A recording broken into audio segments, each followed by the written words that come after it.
जी, तो शदीद हब्स, गर्मी और उसके बाद बहरहाल के इलेक्ट्रिक की मेहरबानियों के सबब कराची के अवाम जिस अजाब से गुज़र रहे थे, तो शाम के पहले पहर में कराची का मौसम खुशगवार ऐसा हुआ कि यकीनन मेरे ख़्याल में हर घर में पकोड़े और फिर समोसे तले गए होंगे। मेरे साथ अली रज़ा मौजूद हैं और उनसे मालूम करते हैं कि कहीं इस जो हल्की सी बारिश ने कराची को जो है वो कहीं डिस्टर्ब उस तरह तो नहीं किया जैसे जुलाई में किया। जी अली रज़ा, तो ये जो अचानक जो मैंने कहा ना हब्स हुआ, फिर गर्मी हुई और उसके बाद फिर एकदम से खुशगवार हवा के झोंके चलने लगे, तो कैसा माहौल था इर्द गिर्द अली? जी मुजाहिद साहब, मौसम तो खुशगवार हो गया है। जो गर्मी का ज़ोर था वो टूट चुका है और अब हम मेट्रोपोल से अगर हम आपको रिपोर्ट करते दिखाई दे रहे हैं कि यहाँ पर इस वक्त ट्रैफिक का दबाव गैर मामूली तौर पे जो है वो इजाफा दिखाई दे रहा है, क्योंकि वो लोग जो कि अभी घरों की तरफ जाने की कोशिश कर रहे हैं वो भी मौजूद हैं और कुछ लोग घर से बाहर निकल चुके हैं जो कि कहीं ना कहीं इस मौसम को लुत्फ़ उठाने के लिए जो निकले हैं वो भी यहाँ पर निकल चुके हैं। यहाँ पर ट्रैफिक का खासा दबाव है जो कि फवारा चौक से जो शार फैसल की तरफ सड़क जा रही है उस हवाले से हम देख रहे हैं कि यहाँ पे खासा दबाव है। अलबत्ता ट्रैफिक जो एहलकार हैं वो हमें यहाँ पर काम करते दिखाई दे रहे हैं। रवानी को बेहतर बनाने के लिए मुख्तलिफ मकामात पर जो है ट्रैफिक को अलर्ट किया गया था एहलकारों को, ताकि ट्रैफिक की रवानी जो है वो बेहतर बनाई जा सके। हमने हुक्काम से बात की तो उनके मुताबिक मालूम पड़ा कि बल्दिया के कुछ इलाके जहाँ पे इस वक्त ट्रैफिक का दबाव देखा जा रहा है, साथ ही गनी चौरंगी और दीगर जो कि नीपा चौरंगी और नॉर्थ नाजाबाद के मकामात हैं, ब्रिजेज़ हैं, वहाँ पर जो है वो ट्रैफिक की जो रवानी है वो वहाँ पर मुतासर दिखाई दे रही है। कोशिश की जा रही है कि इस रवानी को बेहतर बनाया जाए।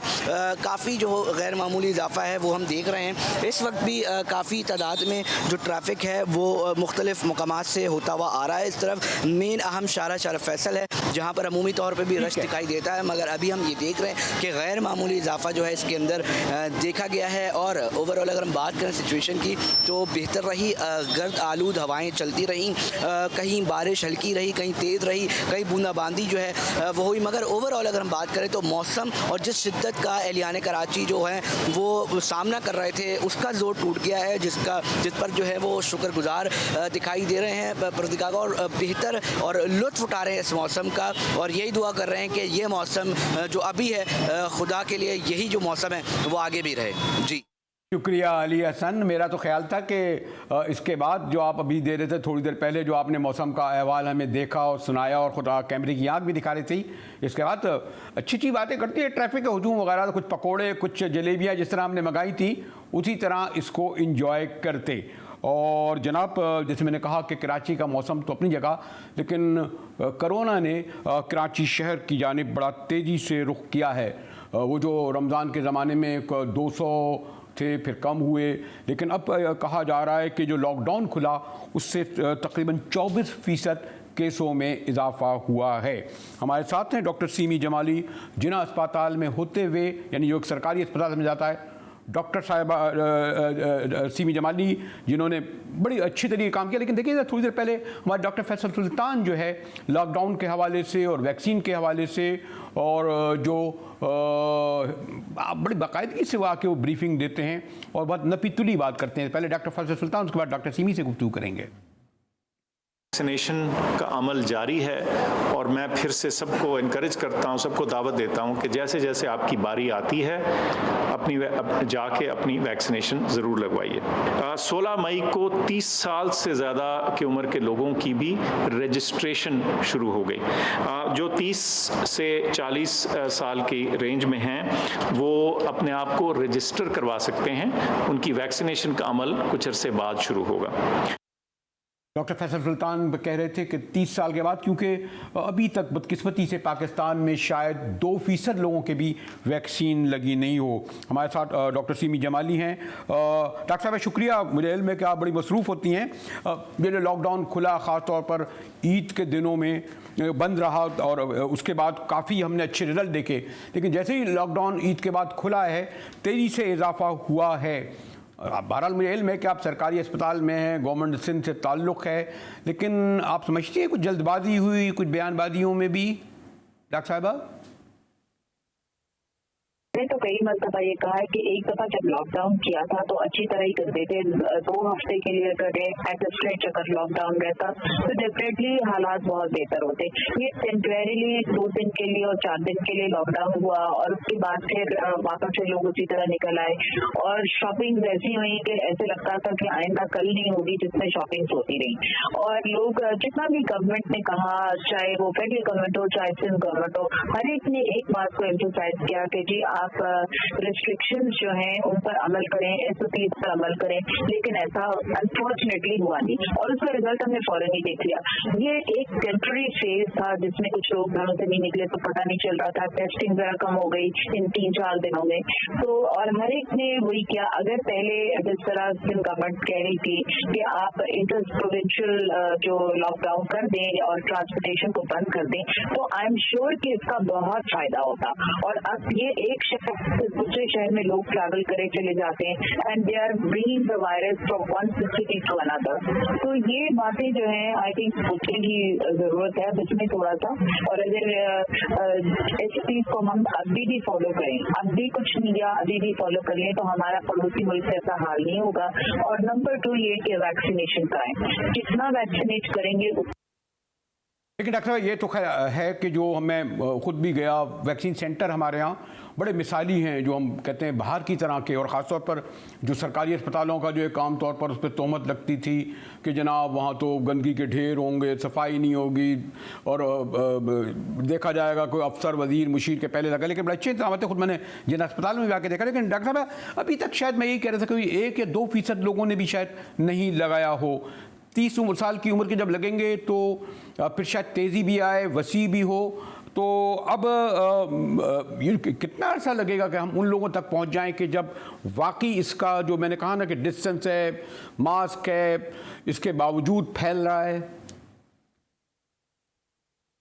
ईयर्स एंड अबाव जो है उनको हमने शुरू किया है, कोर्स आने उनको शुरू हो गए, तो उनको वैक्सीनेशन शुरू हो गई है। लेकिन ये कि अभी तो बहुत टाइम लगेगा और मेरा ख्याल से इसको we must hurry up this process, क्योंकि जितनी जल्दी हम वैक्सीनेट कर सकें लोगों को उतनी जल्दी करना चाहिए। और चाहे मैं समझती हूँ कि एक और डिसीजन भी करने की जरूरत है कि जो लोग अफोर्ड कर सकते हैं वैक्सीन, उनको जरूर परमिशन होनी चाहिए कि वो इम्पोर्ट कर लें वैक्सीन को। और जो SOPs है वैक्सीनेशन की, जो प्रोटोकॉल है कोल्ड चेन का, वो मेंटेन करें और वैक्सीनेट करें लोगों को। क्योंकि कोई भविष नहीं है कि जो लोग एक खाने में इतने पैसे लगा देते हैं और एक डिनर के ऊपर इतना पैसे लगा सकते हैं, तो वैक्सीनेट करने के लिए क्यों लोग पैसे नहीं लगा सकते? I am sure they can. और जो गरीब तबका है और जो आम हमारे जैसा तबका है, अगर वो वैक्सीनेट गवर्नमेंट कर रही है तो उनको करने देना चाहिए। And I think everybody should be vaccinated, क्योंकि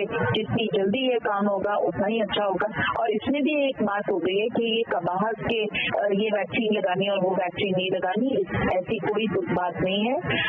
बैड पब्लिसिटी वैक्सीनेशन के बारे में बहुत सारे लोगों ने की, जो कि अच्छी बात नहीं थी और इसमें लोगों के दिल में बड़ा अभान पैदा हुआ है। तो आई सपोज कि वैक्सीनेट जो वैक्सीन मिल जाए आपको वो वैक्सीन लगानी चाहिए। 40 साल से बड़ी उम्र के लोगों को एस्ट्राजेनेका बिल्कुल लग सकती है, कोई प्रॉब्लम नहीं है उसके अंदर। और अगर किसी को कोएगुलेशन डिसऑर्डर्स हो या कोई और प्रॉब्लम हो या क्लॉटिंग डिसऑर्डर्स हो, तो फिर उनको आपको वैक्सीन ना लगाएं, बट अदरवाइज मेरा ख्याल से उसमें कोई बात नहीं है। और जो UK और फ्रांस में उन्होंने कहा कि वैक्सीन उन्होंने बंद की थी, तो उसकी एक खास वजह थी कि उन्होंने कुछ पेशेंट्स में देख लिया था कि कुछ हुआ है, और वो because careful history taking is also very important. शुक्रिया डॉक्टर सीमी जमाली साहबा। आपने डॉक्टर साहब ने बड़ी तफसील ये बताया कि वैक्सीन लगाना क्यों ज़रूरी है, फिर लॉकडाउन के हवाले से भी कहा। ज़रा अपने नुमाइंदे रिजवान अहमद खान के पास चलते हैं कि आज उन्होंने शहर में देखा और ये भी बता रहे थे कि जनाब बिल्कुल बाज़ार जो है इस तरह खुले थे, खुआ से खुआ चल रहा था। जी रिजवान, जो पाबंदियाँ लगी उसके रिजल्ट अच्छे आए, पाबंदियाँ हट गई, लोग निकल आए, आज आपने क्या देखा शहर में रिजवान?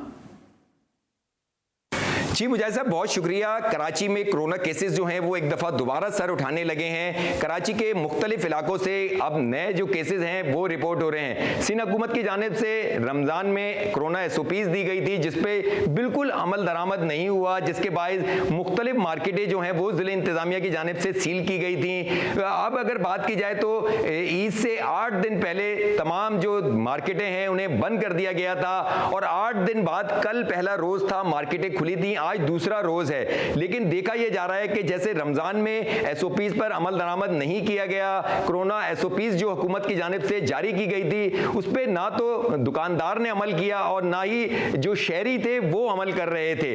अब देखा यह जा रहा है कल से अब तक दोबारा एक दफ़ा कोरोना के केसेस में इजाफा देखने में आ रहा है। जुमरात को सिंध हुकूमत का अहम इजलास है जिसमें फैसला किया जाएगा कि ईद के बाद दुकानें खोलने से अब तक क्या कितने केसेस जो हैं वो सामने आए हैं, उसके बाद नई हिकमत अमली बनाई जाएगी। लेकिन अगर बात की जाए मार्केटों की तो मार्केटों में ना तो दुकानदार मास्क पहनने को तैयार है, ना जो आने वाले शहरी जो हैं वो मास्क पहनने को तैयार हैं। पिछली दफ़ा भी देखा गया कि कोरोना जब सेकंड टाइम कोरोना आया तो उस टाइम उस वक्त भी दूसरी लहर की जब कोरोना की आई थी उसमें भी देखा गया था कि कई मार्केटें कराची की सील कर दी गई थी। वजह यही थी कि वहां पर कोरोना SOPs पर अमल दरामद बिल्कुल नहीं किया जा रहा था। कल से दुकानें खुली हैं, कराची की तमाम मार्केटें, छोटी बड़ी मार्केटें मुकम्मल तौर पर खुल चुकी हैं। लोग भी बड़ी तादाद में मार्केटों का रुख कर रहे हैं, लेकिन वहां पर SOPs पर अमल दरामद बिल्कुल नहीं किया जा रहा है। लोग ना तो मास्क पहन रहे हैं, ना फासला रख रहे हैं। इसी तरह दुकानदार जो है ना वो मास्क पहन रहा है, ना वो SOPs पर अमल कर रहा है। दुकानों में एक साथ छोटी छोटी दुकानों में 8-8, 10-10 लोग खड़े हुए हैं, लेकिन कोई वहां पर ना तो इंतजामिया दिखाई दे रही है ना ही पुलिस। कल से अब तक मार्केटें खुली हैं, एक भी कराची में किसी भी इलाके में किसी भी डिस्ट्रिक्ट के अंदर एक भी जिला इंतजामिया की जानिब से कार्रवाई देखने में नहीं आई है। यकीनन एक सवालिया निशान है कि कैसे हुकूमत की जानिब से ऐलानात किए जा रहे हैं। रिजवान, आपने बड़ा तफसील से बता रहे थे कि जो ईद के बाद जो शहर खुला है किस तरह लॉकडाउन खुलने के बाद धज्जियां बखेरी जा रही हैं तमाम SOPs की। अब क्या कहा जाए कि हम पड़ोसी मुल्क हिंदुस्तान की मिसाल बार बार देना अच्छा नहीं लगता, लेकिन बहरहाल आप कराची देख लें, फिर लाहौर में भी कोई 20% तक शहर में जो है कोरोना के मुतासिन बढ़ा, जबकि कराची में 24% तक पहुँच चुका है। करना तो यही चाहिए जो तवातुर से डॉक्टर्स कह रहे हैं, हुकूमत कह रहे हैं, लेकिन अमल नहीं हो रहा, जिसके नुकसानात बड़े शदीद होंगे कि जो इस मूदी मर्द में मुब्तला है उसी से जानिए, पूछिए कि उस पर क्या गुजरती है। ब्रेक के बाद आएंगे तो एक बहुत बड़ा स्कैंडल और इंतज़ार कर रहा है हुकूमत का, यानी जहांगीर तरीन की चीनी चोरी के हवाले से जो स्कैंडल आया, इस स्कैंडल को उससे ज़्यादा बड़ा कहा जा रहा है कि एक वज़ीर मुस्ताफ़ी हो गए, दूसरे वज़ीर डट गए। सुना आज काबीना में ज़रा उनकी सरजनिश भी हमारे प्राइम मिनिस्टर ने की। इस पर गुफ्तगू करेंगे एक ब्रेक के बाद, हमारे साथ रहिएगा।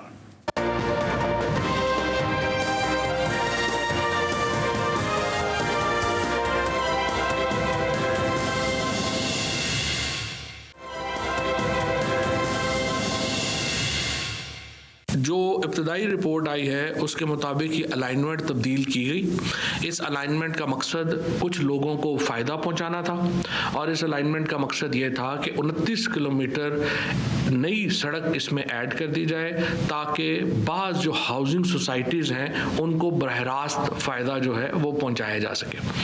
अब इसमें ना तो जुल्फ़ी बुखारी साहब का इस रिपोर्ट में कोई तज़किरा है, ना ही गुलाम सरवर खान साहब का कोई तज़किरा है। ये स्कैंडल ये नहीं है कि अरबों रुपया खा लिया गया, ये स्कैंडल ये है कि अरबों रुपया खाने से बचा लिया गया।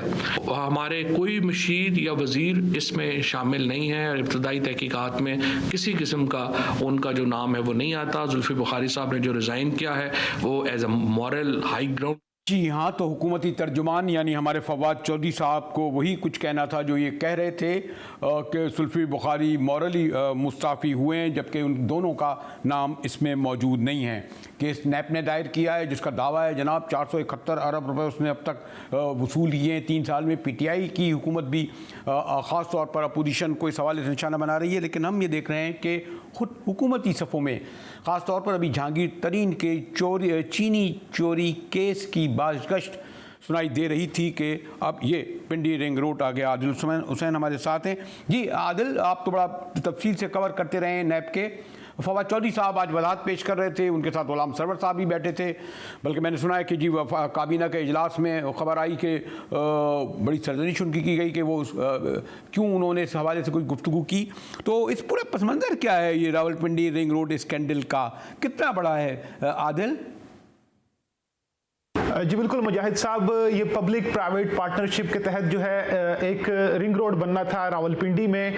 जो तमाम तर ट्रैफिक थी वो 33,000 जो है पर डे व्हीकल्स आ रही थी। IGP रोड जो है रावलपिंडी का, उस पर तो उस ट्रैफिक को मुतबादिल रूट देने के लिए एक रिंग रोड का मनसूबा 2016 में इसका आगाज़ किया गया पंजाब गवर्नमेंट की जानिब से, जब शहबाज शरीफ जो है वो CM थे।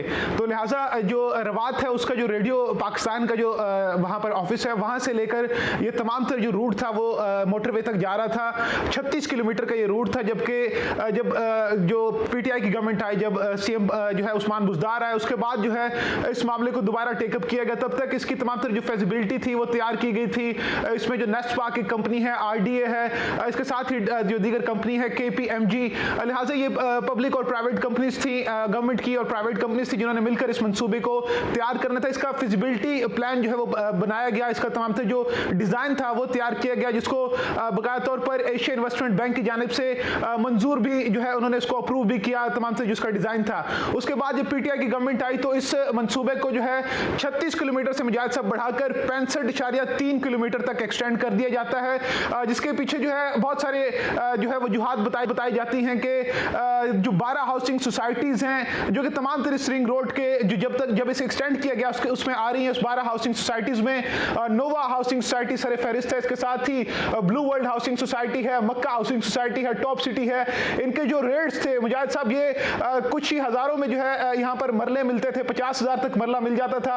जैसे ही यहाँ पर ये रिंग रोड का मंसूबा मंजूरी के लिए तमाम तरह जो अप्रूवल्स थी वो दी, और जब इसको एक्सटेंड किया गया 36 किलोमीटर से 65.3 किलोमीटर, तो उसके बाद उन तमाम तरह हाउसिंग सोसाइटीज़ 12 हाउसिंग सोसाइटियाँ, उनके रेट भी जो है जो रातों रात जो है वो आसमानों को छूने लगे। इसके साथ ही बहरिया टाउन का जो तमाम तरह बहरिया टाउन है रावलपिंडी में, वो भी इस रिंग रोड के अतराफ में आता है। लिहाजा एक बड़े बाकायदा प्लान के साथ जो है वो एक कंपनी थी, पहले नेस्ट पार्क ने इसका जो तमाम तरह प्लान था तैयार किया था। आदिल अभी फवाद चौधरी साहब तो ये कह रहे थे कि ना इसमें गुलाम सरवर साहब का कोई हाथ है, ना हमारे जुल्फी बुखारी साहब का इसका कोई इससे ताल्लुक है, ना कोई करप्शन है, ना कोई घपला है। तो फिर बहरहाल ये सवाल तो आया होगा कि मुस्तफ़ी क्यों हुए और सरजनिश क्यों की गई गुलाम सरवर साहब की प्राइम मिनिस्टर साहब ने। तो इनके पीछे क्या पस मंज़र है आदिल?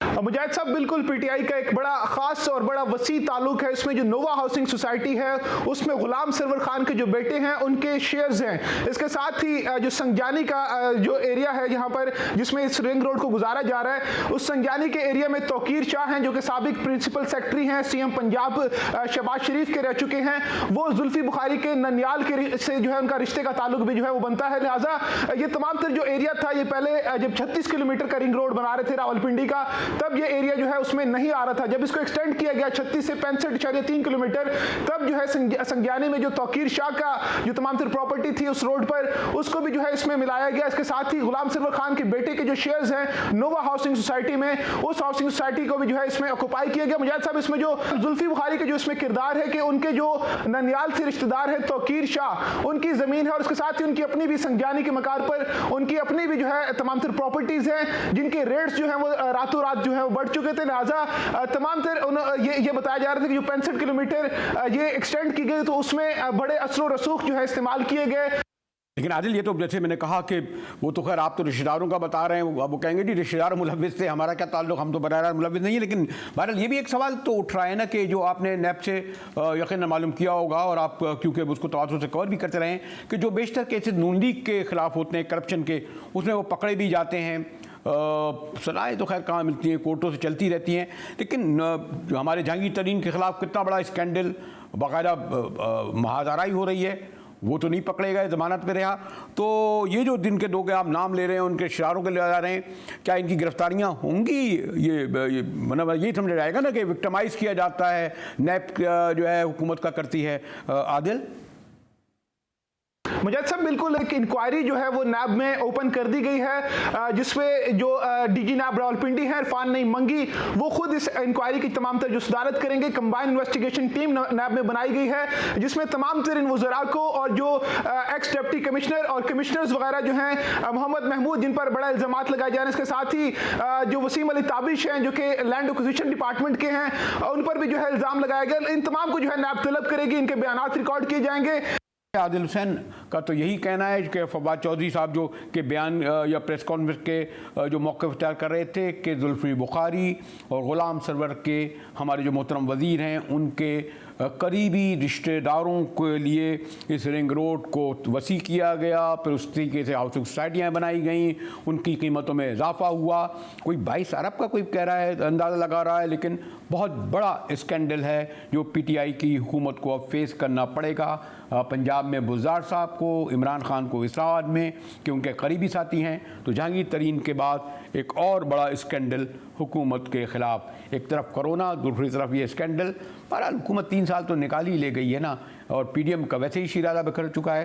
लेकिन एक और अहम जो इस वक्त सारी दुनिया में फ़िक्रमंदी है, और ख़ास तौर पर पाकिस्तान की भी, कि जो हमारे वज़ीर ख़ारजा अब तुर्की पहुँच चुके हैं, कि अभी तक इस्लामी मुल्क या अरब वर्ल्ड, ये सारी दुनिया बयानात तो दे रही है, लेकिन इन बयानों के नतीजे में, इन मुज़ाहरों के नतीजे में इसराइली बर्बरियत का सिलसिला जारी है। अब जो 20 मई को UN का इजलास हो रहा है, देखें उसमें अगर ज़्यादा यही होगा ना कि करारदाद पास होगी, इस पर गुफ्तगू करेंगे। एक ब्रेक के बाद हमारे साथ रहिएगा।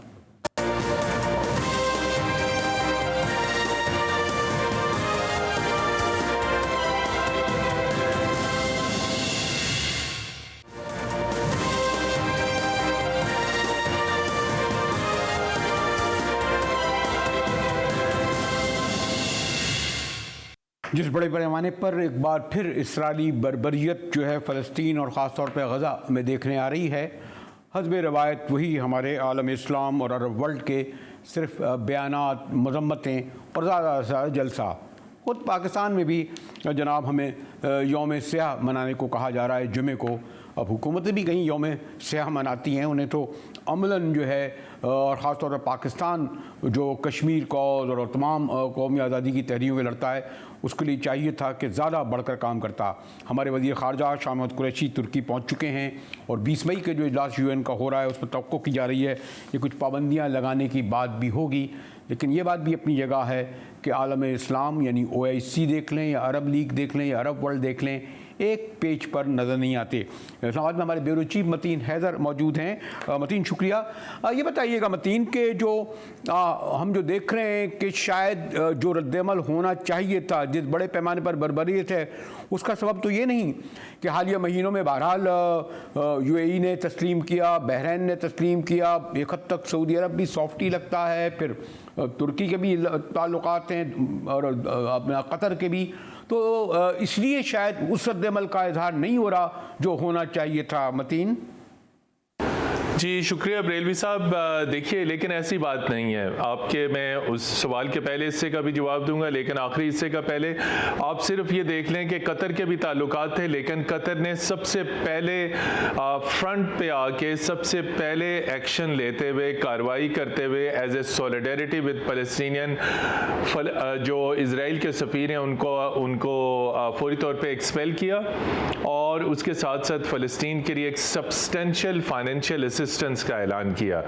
तो मैं ये नहीं समझता कि जो ममालिक जिनका इजराइल के साथ, इस्लामी ममालिक जिनके ताल्लुकात हैं और जिनके ताल्लुकात नहीं हैं, उनके दरमियान में कोई फ़र्क है। आप तुर्की की मिसाल ही ले लीजिए कि तुर्की के ताल्लुकात भी हैं, लेकिन तुर्की ने बहुत स्ट्रॉन्ग पोजीशन अडॉप्ट की है, और तुर्की और पाकिस्तान का ये जॉइंट इनिशिएटिव है जो 20 मई की सुबह अमरीकी वक्त के मुताबिक सुबह 10 बजे अक़वाम मुत्तहिदा की जनरल असम्बली का स्पेशल इजलास होने जा रहा है, और हमारी वहाँ पर सफारती ज़राए से बात हुई, और उसके मुताबिक सलामती कौंसिल जब अपना मैंडेट और अपना काम करने में नाकाम हुई, तो तब UN जनरल असम्बली का सेशन बुलाया गया।